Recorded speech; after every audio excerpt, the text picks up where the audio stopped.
And good morning to everybody. Welcome to Urban Green Live. I'm your host, John Mandyck, the CEO of Urban Green.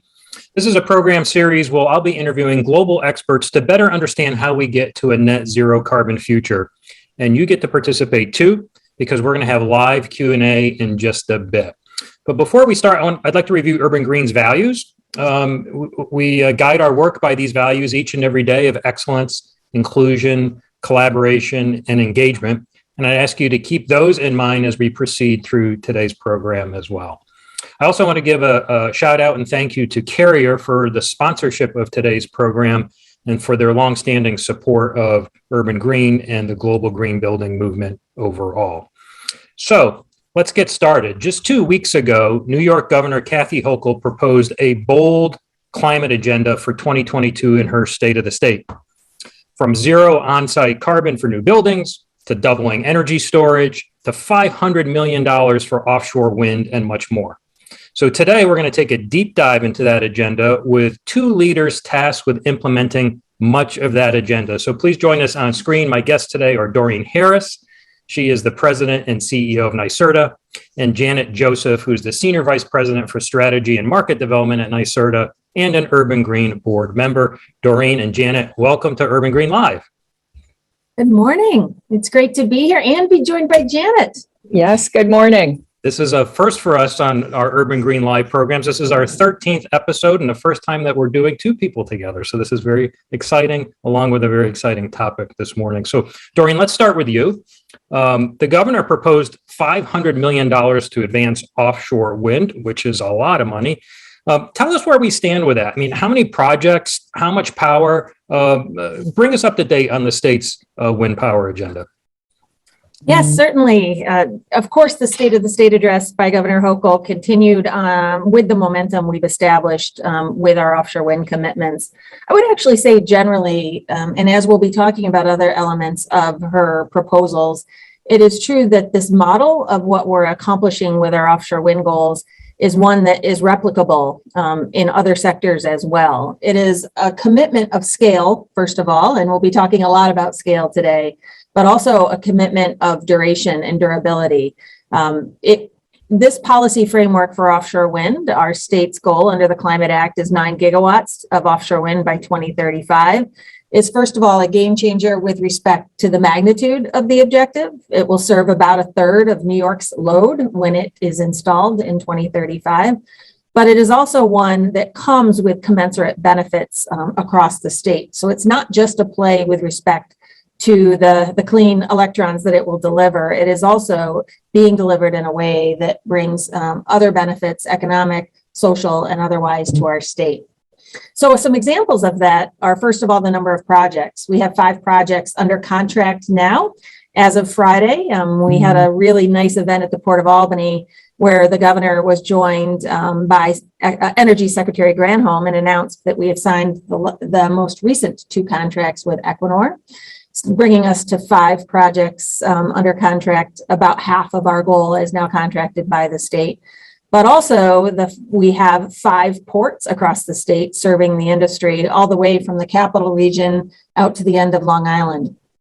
And building on that, in her State of the State address, Governor Hochul included a commitment to $500 million of incremental dollars in port and manufacturing and supply chain investments, which is huge even for New York. And we intend to leverage that investment as part of our 2022 offshore wind solicitation that we will be issuing very soon. Some really good news from the federal government also last week was the advancement of new leases for offshore wind development off the coast of New York and New Jersey in the New York Bight. So we're going to see new market entrants, and we're going to see a scale of leasing commensurate with our commitments that we intend to bundle with that commitment from Governor Hochul. So a lot to cover in the world of offshore wind. Our commitment to renewables is really impressive all told. When we add it all together, we're going to be on a path to exceed the 70% renewables goal established under the Climate Act, all because of as I said, the scale and durability of the commitment that we have demonstrated. Great. Thank you, Doreen. So the 5 contracts, you said that power will all start to roll by 2035? Oh, the first project actually is about to start construction. The South Fork Wind Farm, a small but mighty, serial number 1 for New York State, is on the verge of commencing construction as we speak. So that project will actually be online. They're anticipating next year, with the other projects to follow between now and 28, and more to come toward the 2035 goal. Great. Okay, thanks. Janet, over to you. So the governor also proposed 2 million climate-friendly homes in the state. Tell us, what will that involve? Yeah, so this is really the most ambitious building decarbonization policy goal that New York State has ever put forward. And it really commits us to transitioning buildings to be powered by all the clean electricity that Doreen just spoke of. So really capitalizing on the progress that we're making on the supply side and helping to move us off of the combustion of fossil fuel in our homes. So specifically, the goal is to ensure that by 2030, we have 1 million electric and efficient homes, and we have another 1 million electrification ready homes, again, by 2030, including 800,000 low and moderate income homes. And this target, if you will, was very much informed by the Climate Action Council analysis that has been going on for the past year. So just kind of to put this in context a little bit, we have roughly 6 million buildings in New York State, 7 million households. And, as many of our listeners may know, buildings are responsible for about 1/3 of the greenhouse gas emissions in New York State. And a lot of that comes from heating and cooling our homes. So to hit our climate goals, we have to decarbonize where we live. And that basically means stopping the burning of fossil fuels to heat our homes. And, if you take a look at our building stock, just kind of by straight math, to hit these goals, we need to be decarbonizing on the order of 200,000 buildings per year through mid-century. So that's about an order of magnitude more than what we are doing today. But it is doable. I want to underscore it is doable. So with this new policy, we now have a buildings goal and a target in New York State that is really climate aligned. But there's a couple of things that make this interesting and a little bit challenging. So, unlike large scale renewables, we can't decarbonize our buildings with 100 really big projects, right? We need a multifaceted strategy that has to work seamlessly alongside of millions of consumer decisions. So we will be developing an action plan in 2022 that has specific funding proposals and strategies to leverage private capital.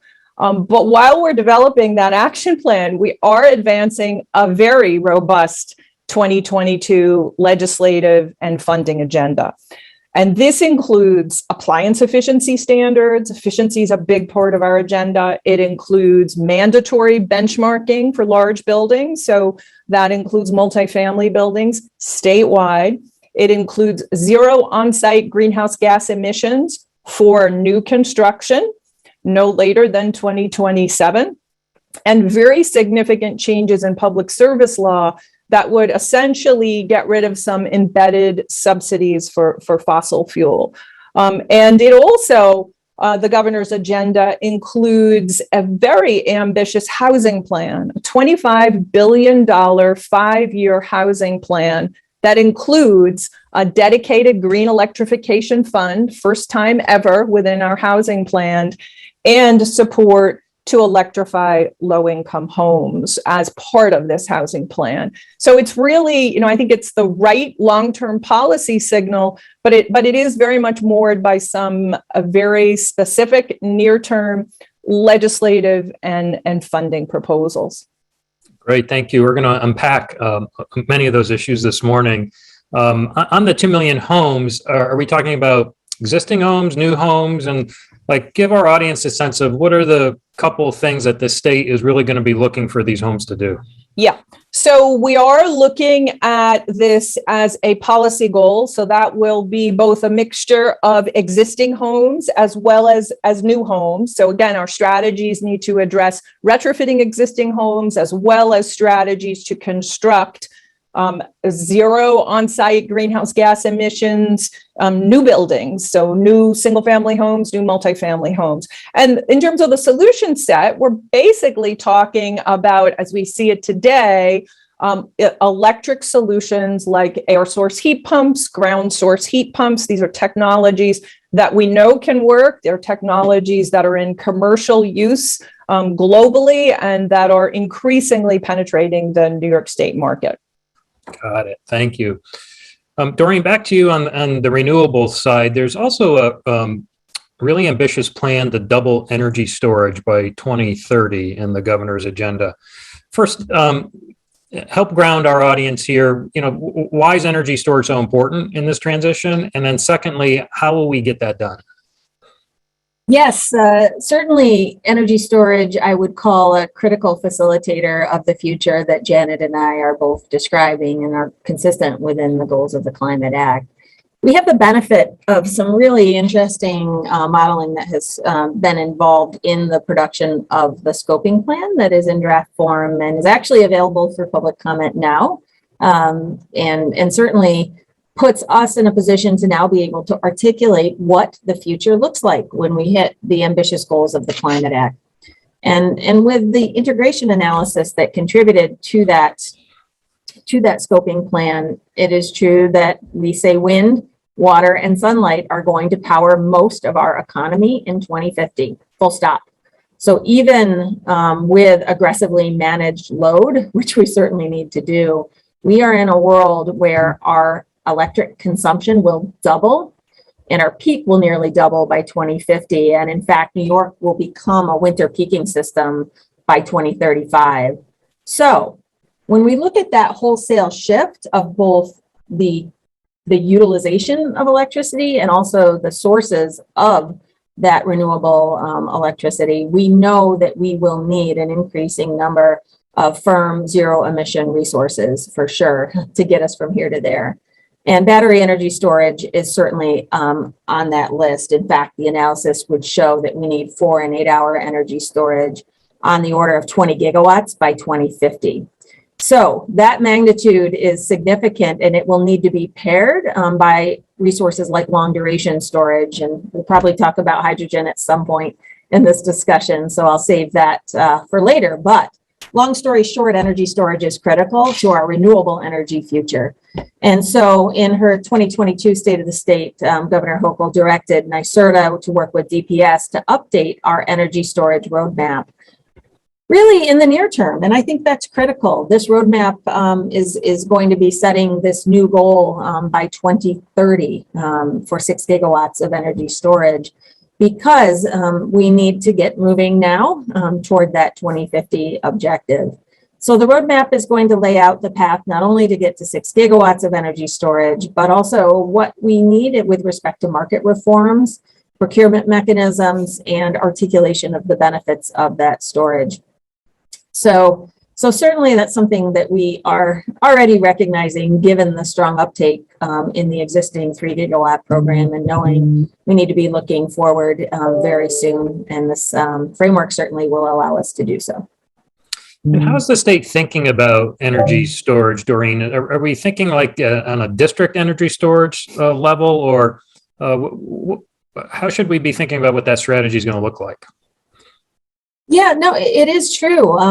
Energy storage has benefits in multiple regards. And in fact, we certainly have programs that are looking at this both with respect to what we would call the distributed as well as the bulk storage benefits.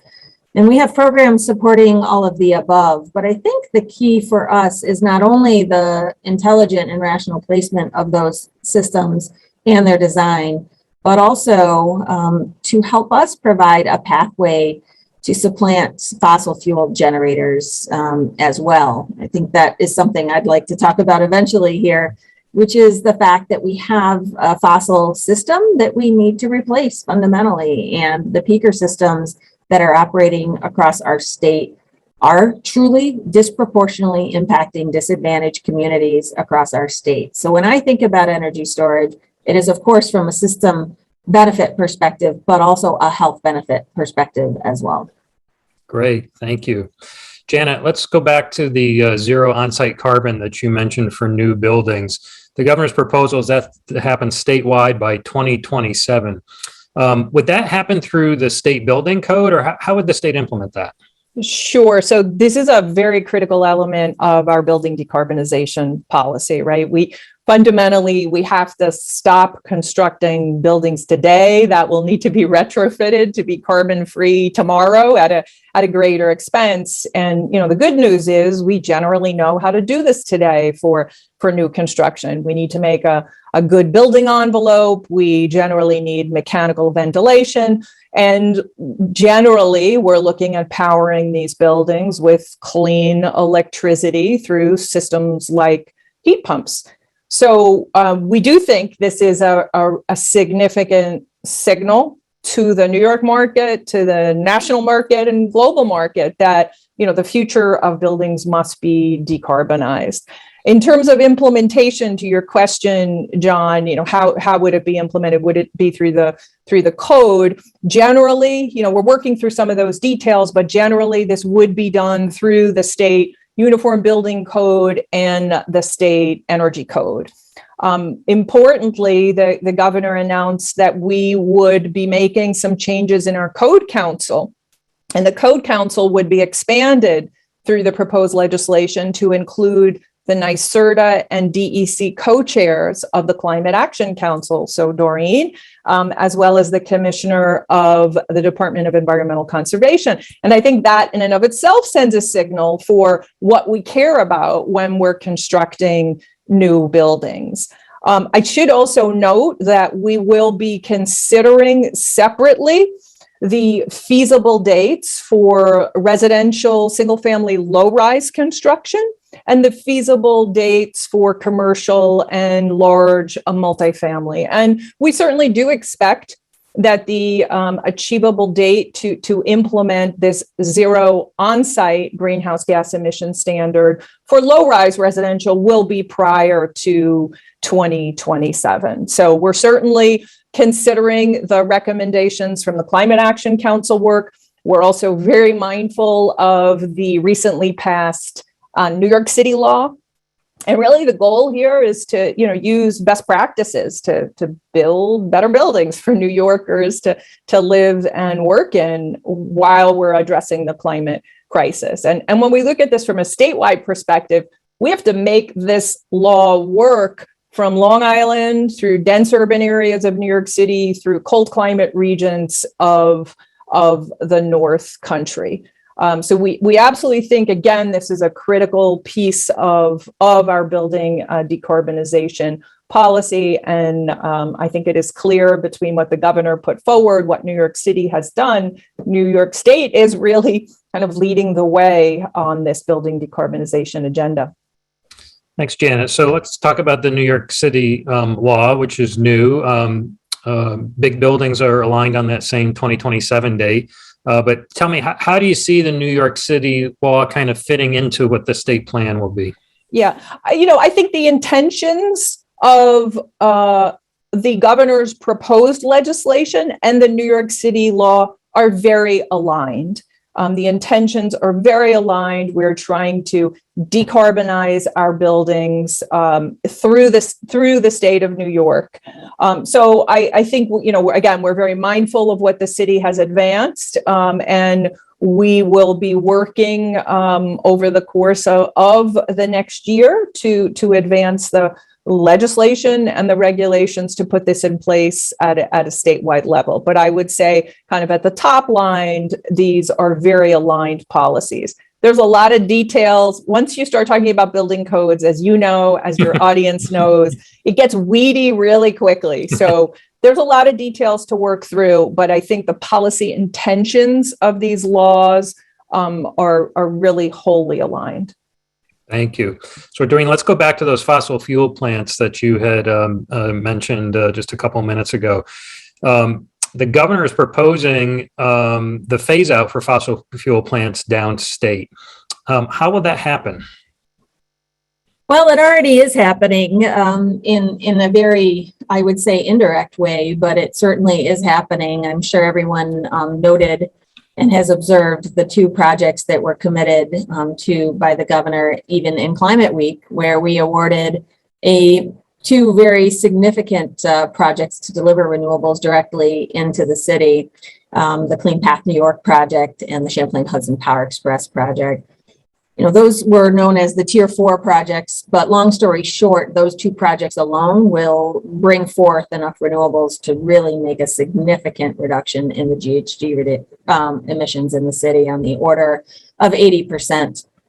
But you are correct in saying that they do not directly decommission those in-city power plants, but rather do so, of course, along with offshore wind and distributed energy resources by creating alternatives, certainly market-based and significant alternatives to those power generation sources.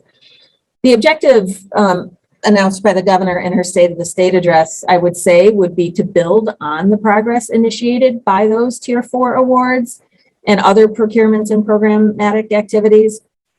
We obviously have regulations by the DEC that are further bringing that reality forward. But as we speak, we will be, I had mentioned earlier in this discussion, the fact that we will be issuing a procurement for offshore wind in 2022. And in that procurement, we are going to be directly considering and scoring favorably those projects that propose to repurpose existing downstate fossil-based electric generation infrastructure, and specifically would utilize energy storage to enhance the reliability of the future system. So it is true, we are heading in that direction. We need to do so in a thoughtful, careful, and reliable manner. And that's really what we intend to be doing, even in that procurement and in the roadmap for energy storage that I just described. We also have been directed to work with our colleagues at the Department of Public Service and DEC to develop a blueprint specifically to guide the retirement and redevelopment of these facilities, building on the work of the Just Transition Working Group that was formed as part of the Climate Act, and really focusing on that transition occurring in a rational and just way. So certainly a lot of pieces coming together, and that transition, I would say, is well underway and in a more direct way, given that State of the State commitment. Great, thank you. I'll remind the audience that we're going to move to audience Q&A in a few minutes here. I have a few more questions to ask, but you can start asking your questions now in the Q&A function here, and we'll be getting to those shortly. So Janet, we were talking about electrification earlier, and you mentioned the new fund. So tell us more about this proposed new low-income green electrification fund. How will that work? How will people access those funds? Sure. So that is part of the governor's new 5-year housing plan for affordable housing across New York State. And it is an initiative that will be managed by Homes and Community Renewal at the state level. So there are a couple of ways in which this 5-year housing plan is really quite unique. Number one, it is establishing this dedicated fund to help regulated affordable housing electrify their buildings, and Homes and Community Renewal, or HCR, is working through the details of how the market can access those funds.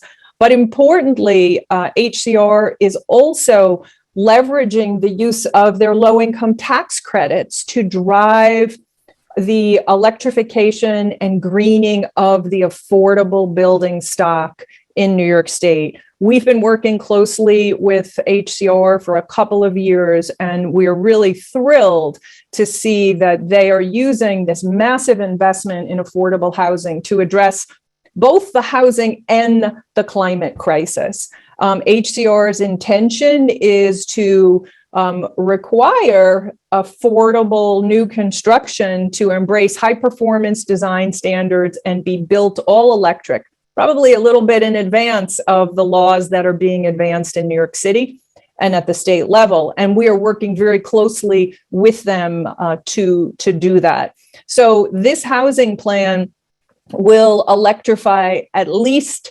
50,000 low-income units in New York State. And again, it's really a great example of how we can leverage public investment right alongside of private investment in New York State. And I do want to underscore that when we talk about transforming the built environment, we talk about transforming buildings, we have to recognize that this will be a mix of private and public funding. I think that's really, really critical to underscore. You know, when we just look at the amount of money that New Yorkers spend on buildings, every year, New Yorkers spend about $90 billion on building-related expenditures, construction, and energy costs. That's in the residential and commercial space. So our big picture goal is to figure out how to steer that $90 billion toward a greener, more sustainable future. So, you know, we know that we will need additional public funding, in particular to address the low-income needs and disadvantaged communities, but we won't solve this unless we figure out how to also steer the private capital into greener buildings. And that is what this housing plan is trying to do. So it's a really exciting initiative. So do you see the fund operating in part as providing incentives for electrification equipment for homeowners, or is it going to builders, or how do you think that fund will work? So just to clarify, this is targeting the regulated affordable housing market. And again, the details for implementation are being worked out now by colleagues at HCR. But the basic model is that when a property owner is either building or refinancing an affordable housing unit, they will be able to access these funds and build that right into the basic financial transaction of either refinancing or building this home.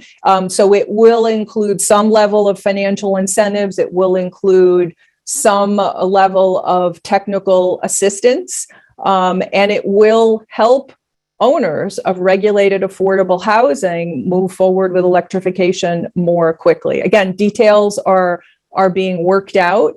Part of the thinking is it might be first time ever support through an entity like HCR for kind of a single upgrade in a building, focusing on the heating and HVAC system. You know, typically when HCR touches a building, as they say, they're doing everything from toilets, bricks, roofs, HVAC systems. And this is a little bit more of a targeted assistance that they're considering with this fund.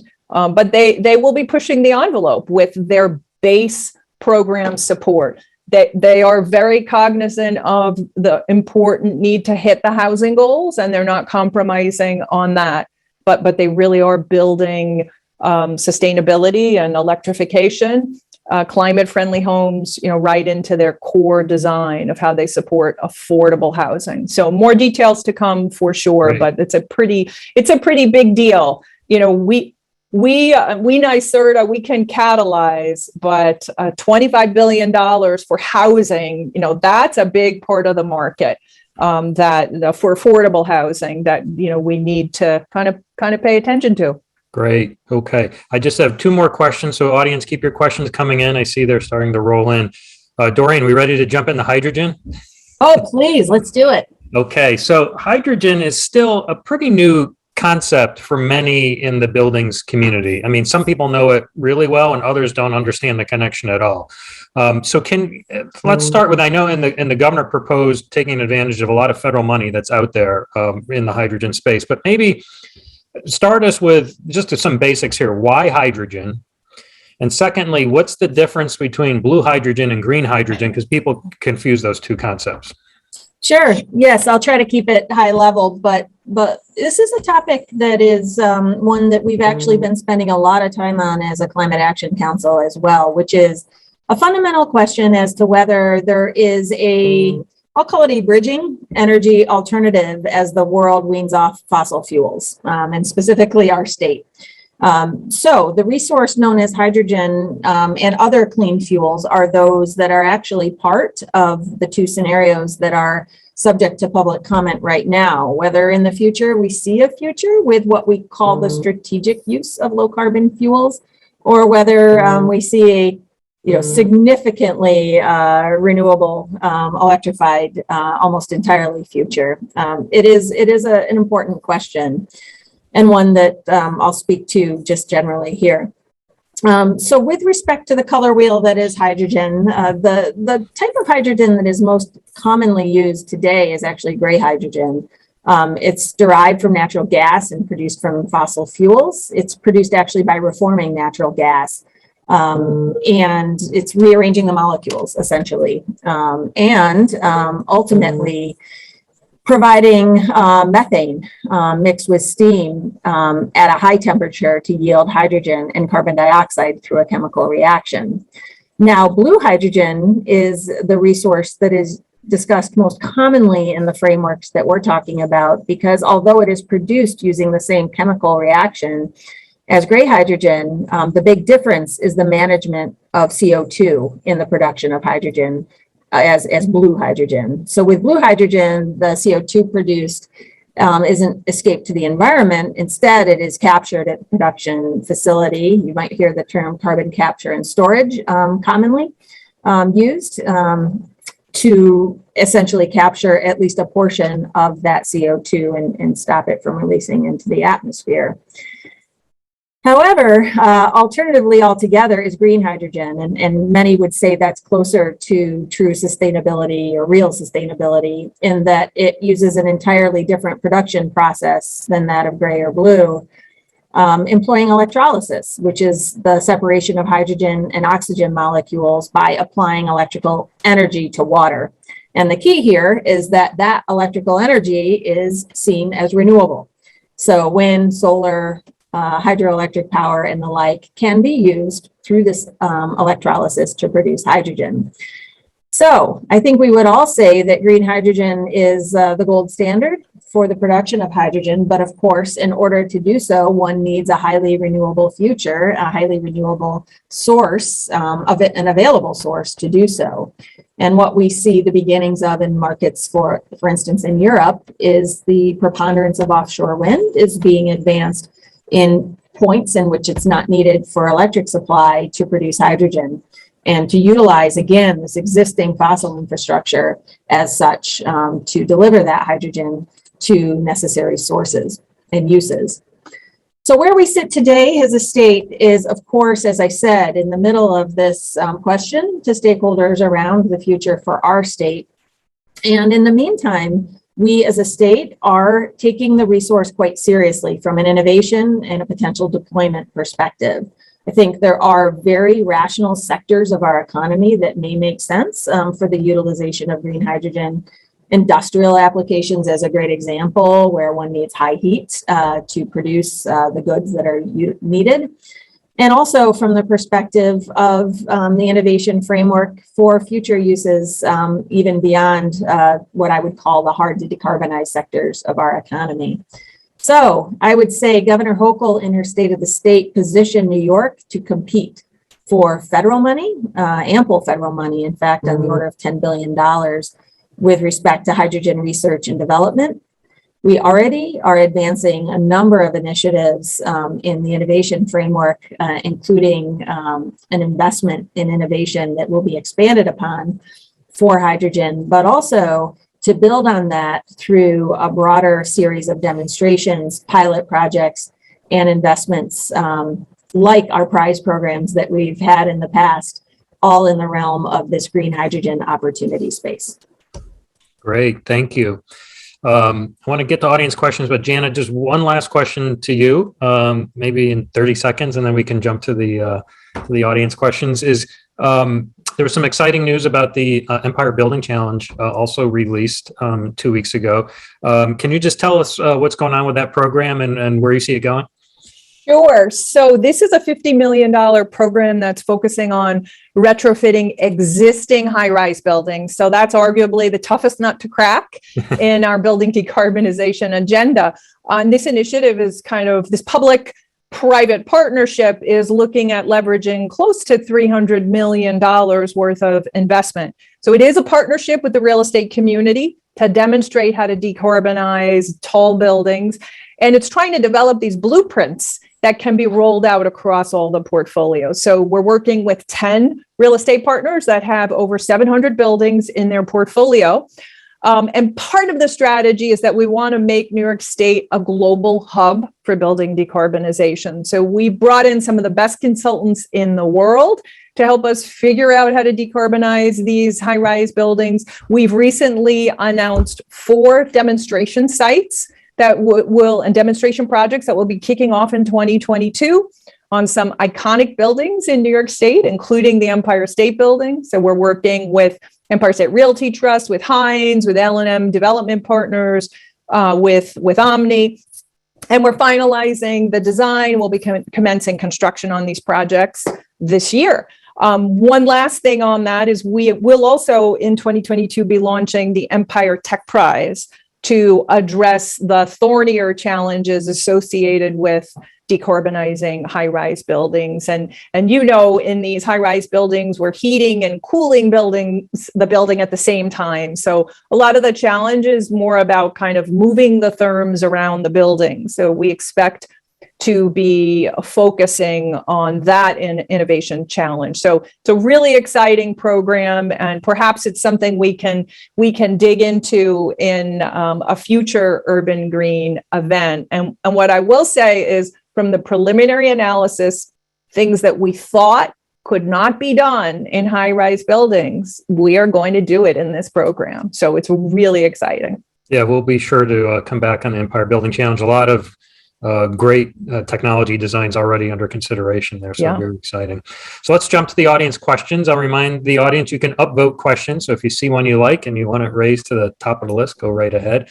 But picking up on building decarbonization is the first question, and for either of you to expand on. But the direct question is, what policies and mandates will be in place for existing commercial buildings to expedite decarbonization practices? That's what Empire Building Challenge is all about. But where do you see the policy world going from that perspective? Yep. So certainly I know the listeners in this webinar are well aware of Local Law 97 at the city level. So let's assume that's in place. Certainly at the state level, the Climate Action Council has teed up a number of potential policies for large commercial buildings.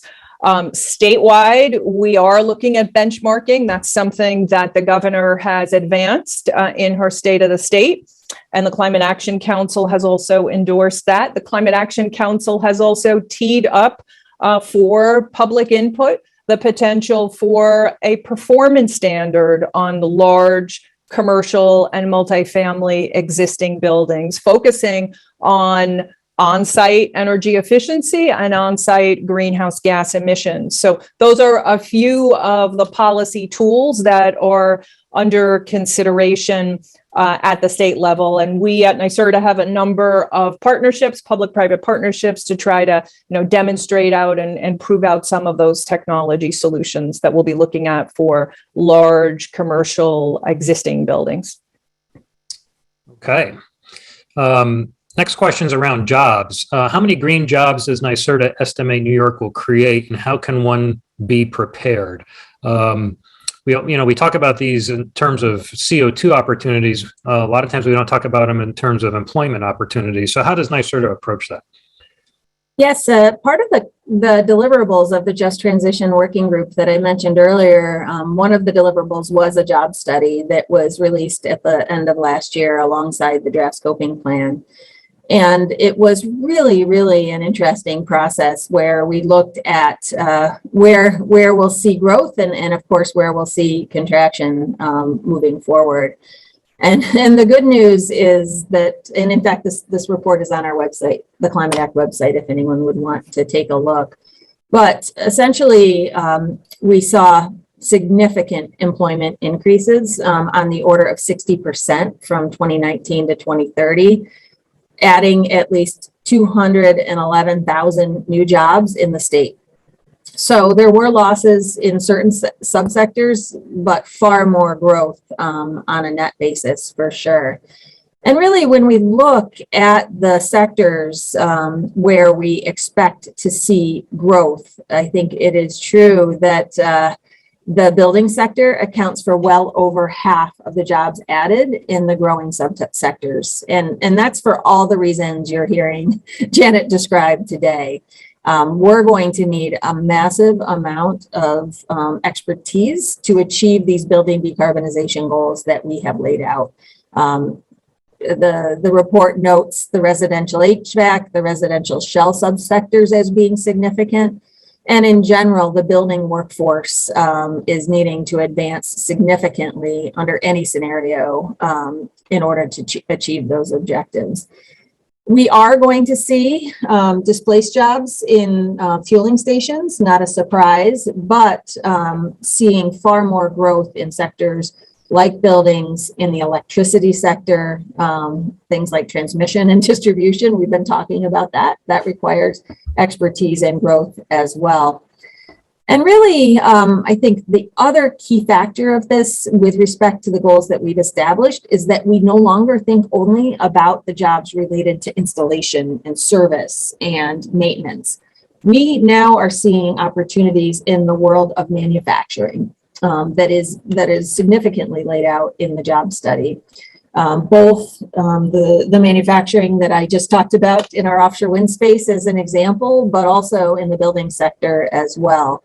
The real value of domestic manufacturing is one that is increasingly evident in this world that we live in now with supply chain disruptions, tariffs, inflation, and the like. But further, the opportunity space is significant for our state. So really, to build that out, I think I saw a question. If I could just close this out by saying that we know we need to train that workforce of the future.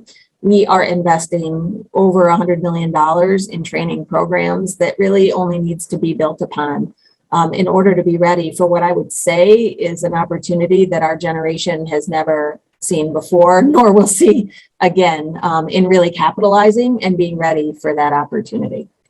So I'll stop there. Janet, anything you want to add? Yeah, just maybe to add 2 points to that. The other conclusion from the job study that we did is that on balance, these 200,000 jobs that we expect to create by 2030 have higher median wages than the rest of the economy. So, generally speaking, there are good jobs in this mix as we look at the picture going forward. So that's a real positive. And then just to maybe put that buildings growth in context, that's sort of like a doubling of the number of people that are employed today in kind of the buildings space around energy efficiency. So we really do need to bring more people into this sector.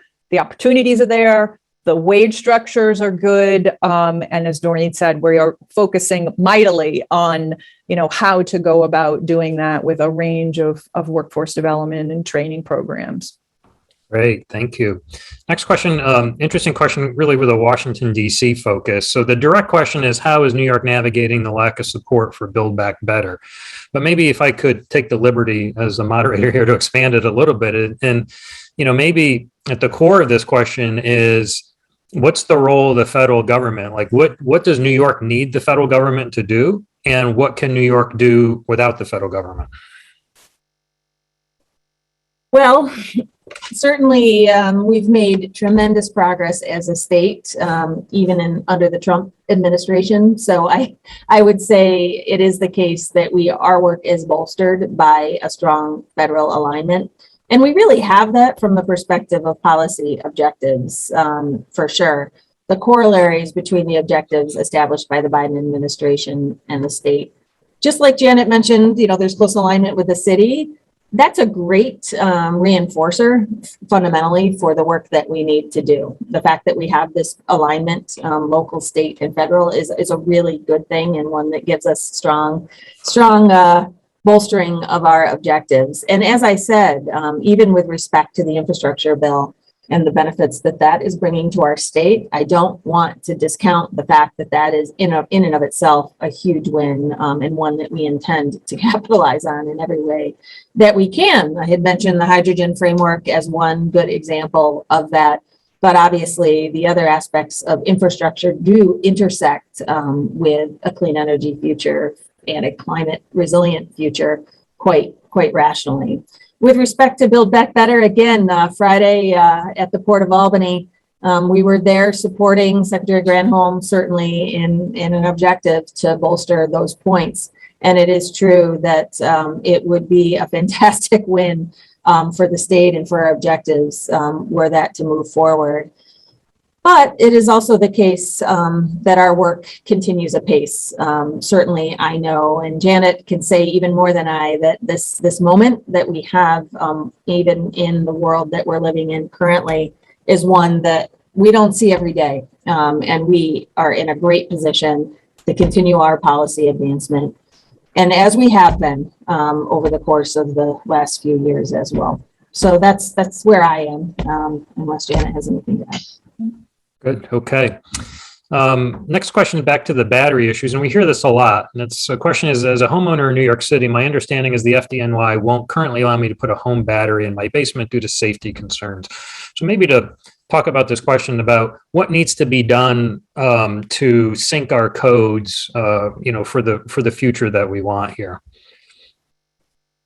Yeah, I can jump in on part of that. So we have been working with New York City and FDNY for a number of years, really advancing some testing and safety issues for batteries. I mean, when you boil it down, a battery is a little bundle of energy. So it's not crazy that we're taking this very seriously in terms of where we site them, where we don't site them. And that we're treating it cautiously. We are, as a society, going to need to sort of work through the protections that are needed to deploy safely batteries throughout our energy system for all the reasons that Doreen outlined, earlier when we talked about, the sun doesn't always shine, the wind doesn't always blow. So we are going to have to work through this, and we are going to have to, align our codes, our building codes, our fire safety practices in a way that support the safe deployment of batteries and electric vehicles throughout the state of New York. So we have work to do. We're taking it seriously. We're taking it cautiously. And we are going to have to look to and build a future that has far more energy storage devices spread throughout New York State in everything from homes to community scale systems to bulk power. Thank you. Next question is actually two questions, but they're very good questions. Let's take them separately. So the first one is, will the new building codes include charging infrastructure for EVs? So, John, you asked early on, how are we going to implement the standards? And at the state level, we look at the uniform building code and we look at the energy code. We expect to be advancing changes within the uniform code that do indeed provide for electric vehicle charging in the state of New York. And through the energy code, we will be advancing the most efficient, tightest envelope that we can support. So again, when we look at constructing a new building, that's the time to get the electrification in place, vehicular, heating and cooling. That's the time to make the building efficient. That's the time to make the building have a healthy indoor air quality environment. And that was a specific recommendation that the Climate Action Council outlined in its draft scoping plan. And we expect to be advancing that. And the second part of that question is, what transmission upgrades does New York need to get to, or what transmission upgrades are needed to get to 100% renewables? Yeah, so earlier in 2021, we released a power grid study in consultation with our colleagues at the Department of Public Service. It looked at just this topic and built on increasingly robust body of knowledge around what is really needed from a grid perspective. Earlier in this discussion, I quoted some of the metrics, a doubling of peak, a doubling of load. It's going to be an entirely different grid in the future, and it is on the basis of this massive electrification that is inherent in any possible future that we see forward, irrespective of the question around clean fuels that I described. So long story short, I think the good news from that power grid study would indicate that in the near term we're in good shape in large part. Certainly there are some bulk upgrades that are needed, notably between New York City and Long Island, that are actually being advanced even as we speak through the public policy transmission planning process. In the longer term, there are significant needs both in the distributed and in the bulk perspective once we head past 2030. But I'm pleased to say we're already investing in these solutions. Both, I mentioned the two huge projects announced in the fall. And further, there are various projects advancing by the utilities through their phase 2 proposals that are required to facilitate that future that I just described. But it is the case that we really need to think about these things in parallel. It is not that we can wait for one to happen sequentially than the other. And that's one of the real challenges that we have. We are moving everything forward in parallel, which means that there are some inefficiencies in doing so. And we're all having to rationalize those and learn to understand those inefficiencies as a result. But I would say the understanding and the advancement is one that I'm particularly proud of our state for doing in parallel. Okay. Next question is from Mark McCracken. With thermal energy being over 50% of any large building's energy usage, is thermal energy storage a part of the state's energy storage initiative? I will say when we look at decarbonizing buildings, we are very attuned to the increased role that thermal energy storage will need to play in buildings, in particular large buildings, but maybe even small ones as well. Again, we when we were talking about the Empire Building Challenge, looking at those high-rise buildings, a lot of that solution is about more efficiently moving thermal energy around a building and storing it, when you can and using it when you need to. So thermal energy storage is very much a part of our building decarbonization agenda. And I think, there are some solutions on the market. I think there's some more advancement that we need to do on the thermal energy storage front. And there are probably some market structures and pricing signals that we need to put in place that are not quite yet in place to really make those economic realities. Okay, we have time for one last question. And I went through the list and dug deep, and I found, I think, a really good one to end on, which is, will the next energy code be tied to carbon? So the next energy code tied to carbon. You may know that in the discussions that we've had with the Climate Action Council, we have been very focused on looking at on-site carbon. A building owner cannot control what happens in the power grid. Doreen talked about all the things that we are doing to decarbonize the power grid, and we are going to do that in New York State. We believe that a building code needs to very much focus on what the building owner, the asset owner, has control of. And what they have control over is, the construction of their building, how they use energy, how much energy efficiency they have, and whether they have on-site sources of carbon. So we will be focusing on carbon for sure. We will be focusing on onsite carbon for sure. And we think that is the right policy in combination with the very, very ambitious and aggressive goals that we have in terms of decarbonizing our power grid. Okay, well, let's leave it there. I want to thank Doreen and Janet for a really informative session today at a really busy time for both of you. So thank you so much for spending an hour here at Urban Green Live with Urban Green and our audience. We really appreciate it. Thanks for having us. Janet, it was great to join you. Yes. Do this more often. This was fun. We meet on webinars. So great to be here and participate in this Urban Green event. Okay. Thanks for hosting it, John. Great. Thank you. So we have some great upcoming programs coming up, including next week with the Emerging Professionals Secrets of the Brooklyn Bridge Tour.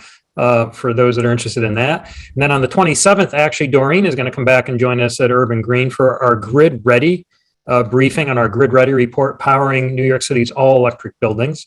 This is going to be one of our biggest events of the year, so I encourage you to join in to get briefed on our latest research on the grid readiness for electrification, and we'll welcome Doreen back for some framing comments at that program. And then on February 2nd, we're going to have part of our historic buildings series, a case study on the Metropolitan Museum of Art, and that's going to be really fascinating too, so I encourage you to join that event. I want to give a shout out again to the sponsor of today's program, for Carrier. Thank you very much, Carrier, for your support. You know, today's program is a good example of what we do at Urban Green.